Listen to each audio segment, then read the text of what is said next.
सभी लोगों को नमो बुद्धाय, जय भीम। आज मैं उन मुद्दों पे बात करना चाहता हूँ जो समाज में काफ़ी बुराइयां फैलाने का काम हो रहा है और ऐसा समाज में क्यों हो रहा है, उसका क्या कारण है, इस पे मैं आप लोगों के बीच में चर्चा करना चाहता हूँ। आज पहला विषय मैं ये देख रहा हूँ कि जो जाब लड़का पा जाता है तो वो जाब वाली लड़की ही से शादी करना पसंद करता है, उससे ही अपना शादी करना उचित समझता है। और समाज के लोग उसे बिल्कुल भिन्न समझते हैं, अलग से देखते हैं कि जॉब पा गया है, अब इसको जॉब वाली ही लड़की चाहिए, गलत समझने लगते हैं। लेकिन मेरे हिसाब से वो लड़का बिल्कुल अपनी रास्ता पे, अपने विचारों पे बिल्कुल सही है। वो इसलिए सही है क्योंकि जो जॉब पाया हुआ लड़का है और बिना जॉब वाली लड़की से शादी करता है, तो जब तक शादी नहीं होती है तब तक तो लड़की के माँ बाप और उसके रिश्तेदार भी लड़के के हाथ जोड़ते हैं, बहुत खुशामद करते हैं, बहुत ही गिड़गिड़ाने का काम करते हैं। जैसे शादी हो जाती है, उस शादी के बाद वो अपना असली रंग दिखाना स्टार्ट कर देते हैं, शुरू कर देते हैं। फिर क्या बोलते हैं कि बातचीत में ही लड़के की नौकरी ले लेंगे, उसके घर वाले की जेल करा देंगे, उसके रिश्तेदारों की जेल करा देंगे और खर्चा बढ़ाने का काम करते हैं। बोलते हैं खर्चा बढ़ाएंगे तुरंत ही, इसकी आधी सैलरी बढ़ा देंगे। यहाँ तक लड़की की माँ वो भी बोलती है कि इतना मुझे भी मालूम है, लड़की अगर चली जाए कोर्ट कचहरी, अभी आधी सैलरी तुरंत बन जाएगी। तो ये बात आती है लास्ट में, शादी होने के बाद में। तो इसीलिए जॉब वाली लड़की से शादी आप करते हो तो ये स्थिति नहीं आएगी, क्योंकि वो लोग जानते हैं जॉब पाना कितना मुश्किल काम है और मेहनत करना कितना अजीब सा काम है, कितना डिफ़िकल्ट काम है। वो उस नौकरी की वैल्यू भी नहीं समझते हैं जिनके घर पे कोई मेहनत से सही से पढ़ाई अगर नहीं किए हैं। उन्होंने तो हर काम खुशामद से, दरामद से और ये गिड़गिड़ा के हाथ जोड़ करके ही काम किए हैं आज तक, और फिर वो मूर्ख समझते हैं उसको। तो इसीलिए जॉब वाली लड़की से ही शादी करना उसको उचित है, क्योंकि ऐसा एक माहौल समाज में बन गया है और मैं समझता हूँ वो लड़का सही है। दूसरा में देखते हैं कि कुछ लोग बोलते हैं मैं 10 लाख 20 लाख रुपए दे देंगे जॉब वाला लड़का से शादी करने के लिए। तो उनसे मैं कहना चाहता हूँ, जब तुम 10-20 लाख रुपए देने की बात करते हो तो 10-20 लाख रुपए में अपनी लड़की को सही से आपने पढ़ाई क्यों नहीं कराई है?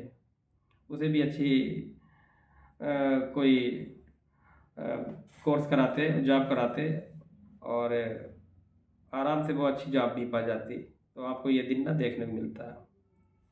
अगला मैं मिस्टेक यहाँ पे देखता हूँ समाज में कि लोगों के जब बहन या लड़की की शादी होती है तब वो हर किसी को इनविटेशन कार्ड देना पसंद करते हैं, ढूंढ ढूंढ के लोगों को इनविटेशन कार्ड देते हैं।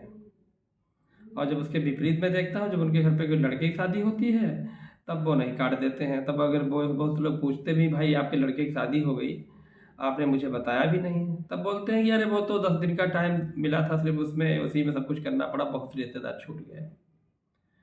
तो ये मुझे अधम्म लगता है, ये धम्म के विचारों पे चलने वाले लोग नहीं लगते हैं इस तरीके के।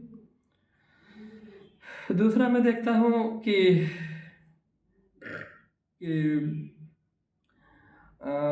समाज में लोग खाने के लिए बहुत बेताब रहते हैं। अभी एक देह संस्कार में हम गया तो वो बात कर रहे थे सिर्फ उनका जो दिन होता है दिन की, लेकिन दूसरा इंसान जो साथ में थे और लोग, तो वो खाने की बात कर रहे थे कि हाँ जल्दी खाना बनवा लेना। तो किसी के घर में कितनी बड़ी ट्रेजेडी हो जाए और लोग खाने के लिए काफ़ी उत्साहित रहते हैं। और ये जो मृत भोज जो है, जो इसलिए नहीं बंद हो पा रहा है कि ये सोचो कि जो जिसके घर में कोई घटना घटित हो गई है, कोई ख़त्म हो गया है, वो मृत भोज नहीं करना चाहता। वो इसलिए करता है क्योंकि लोग उसे ये ना कहें कि इसने अपने बाप या कोई ख़त्म हो गया, उसको बाद में लोगों को 4 लोगों को खाना भी नहीं खिला पाया। इसी डर से वजह से वो करता है। तो जो उसे लोग बढ़ावा देते हैं, खाने के लिए बिल्कुल उत्साहित रहते हैं। अगला कारण मैं देखता हूँ कि समाज में चाहे कितना भी बुरा व्यक्ति हो, समाज में सामाजिक कार्यों में बिल्कुल ना जाता हो, सब जानते हैं जो बहुत दुष्ट आदमी है, बहुत अजीब सा आदमी है, लेकिन ये वो कहीं अपना प्रोग्राम करे और खाने की व्यवस्था कर दे और बुला दे, तब लोग उसके घर झट पहुंच जाते हैं खाने के लिए। तो ये गलत करते हैं। यदि आप बुद्धि के विचारों पर चलते हो, बाबा साहब की बात करते हो, तो आपको उन घर पे खाना नहीं खाना चाहिए, उसका खाना नहीं खाना चाहिए जो वास्तव में बहुत छलकपटी है, चालाक है, बेईमान है, धूर्त है, मक्कार है, गद्दार है। इन चीज़ों को देखते हुए, चाहे वो क्यों ना हमारा रिश्तेदार टाइप में हो, फिर भी उसके घर पे नहीं जाना चाहिए। तभी समाज में बदलाव आएगा, तभी समाज का काफ़ी उत्थान होगा। यदि आप जाते हो, खा के आते हो, तो उसे लगता है कि लोग, जो मैं चालाकी बेईमानी कर रहा हूँ, लोग समझ ही नहीं पा रहे हैं, और वो इसलिए नहीं बुलाता है कि आप मेरे घर आओ, वो इसलिए आता है कि आओ देखो आके मैं कितना मैंने विकास कर लिया है, कितना अच्छा मैंने सब कुछ किया है। तो ऐसे लोगों को जाने के लिए ना जाएं। कुछ लोग मेरे समाज में देखते हैं कि अपनी प्रशंसा बहुत बताते रहते हैं। कभी कभी 100 बीघा ज़मीन बताएंगे, अपना लड़के की जो जॉब पा गया उसके बारे में व्याख्यान करेंगे 4 लोगों के बीच में बैठ करके। तो मुझे यहाँ पे कोई बुद्धिमत्ता वाली बात नहीं लगती है।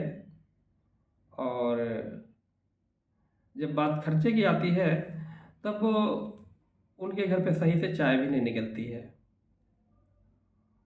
और अपने को बड़े आदमी बनने की जो दिखावा है वो बहुत ज़्यादा दिखाते रहते हैं। और यहाँ पे विशेषकर शाहजहाँपुर में हम देखते हैं कि शादी के बाद यहाँ लड़कियों की शादी या लड़कों की शादी जो होती है, ज़्यादातर मैटर 1-2 महीने बाद कोर्ट कचहरी में पहुँच जाते हैं। उसका कारण क्या है? कारण उसका ये है कि गांव में हम देखते हैं और शहर का अंतर बताते हैं। गांव में लड़कियों की शादी होती है, और उनकी 4-4 लड़कियां होती हैं, 5-5 लड़कियां होती हैं, शादी हो जाती है, आराम से रहती हैं। उसके बाद जब बच्चा होने को होता है तो अपने मायके चली आती हैं। उनका बाप जो होता है, उनका पिता जो होता है, भले ही गरीब होता है लेकिन पूरा खर्चा उठाता है, और फिर वो अपने, जब बच्चा थोड़ा बड़ा हो जाता है, फिर अपने ससुराल चली जाती हैं। कोई दिक्कत नहीं होती है, कोई सिकवा गिला नहीं होता है। जबकि शहर में हम देखते हैं, यहाँ क्या चाहते हैं, लड़की अगर थोड़ा भी बीमार हो या भले को अपने मायके में रहे, लेकिन खर्चा उसका दामाद देने आए, और यहाँ तक भी दामाद वहाँ रुके भी ना, उसे आने की कोई ज़रूरत नहीं, पैसा भिजवा दे आके। और बच्चे का जन्म होता तो पूरा खर्चा दे, नहीं अगर देता तो कोर्ट कचहरी में उसका बाप कहता जाके है कि मेरा 1.5 लाख 2 लाख रुपये खर्च हुआ है और मेरा पैसा दिला दिया जाए। तो जबकि समझदार लोग भी उन्हें समझाते हैं कि ये गलत करते हो, ये आपकी भी बच्ची है, आपकी बेटी है।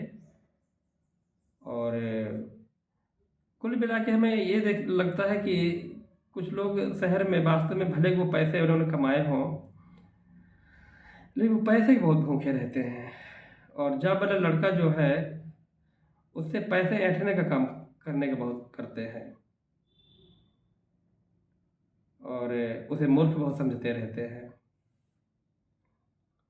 और मौका मिलते ही अपनी लड़की को थाने लेके पहुंच जाते हैं, वहाँ भी पैसा बंधाते जाके हैं, हाँ तो इसे खर्चा बांध दो।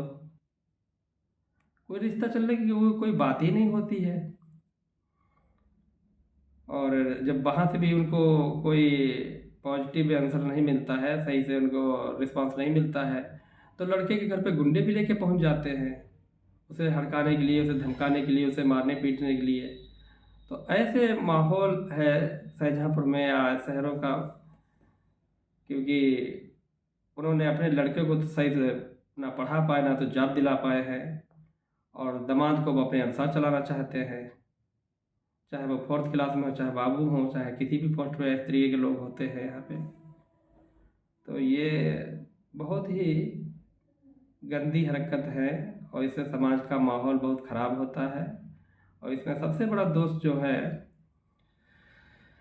उन लोगों का भी है जो समाज में बहुत ही अच्छे वास्तव में हैं, लेकिन वो चुप रहते हैं। इसीलिए बाबा साहब डॉक्टर B.R. अम्बेडकर ने कहा है, जो लोग पढ़े लिखे लोग हैं या जो अपने को समझदार समझते हैं कि इनका दोष यही होता है, समाज में बुराई फैलने का यही कारण होता है। ये सही को सही, गलत को गलत नहीं कहते हैं, बल्कि गलत को सही करने में अपनी बुद्धि का प्रयोग करते हैं। और समाज में जो अच्छे लोग हैं उस दुष्ट इंसान को इसलिए बुरा नहीं कहते हैं क्योंकि जानते हैं ये तो हमें भी साथ में लपेट देगा या हमको भी, हम इसके बुरे बन जाएंगे।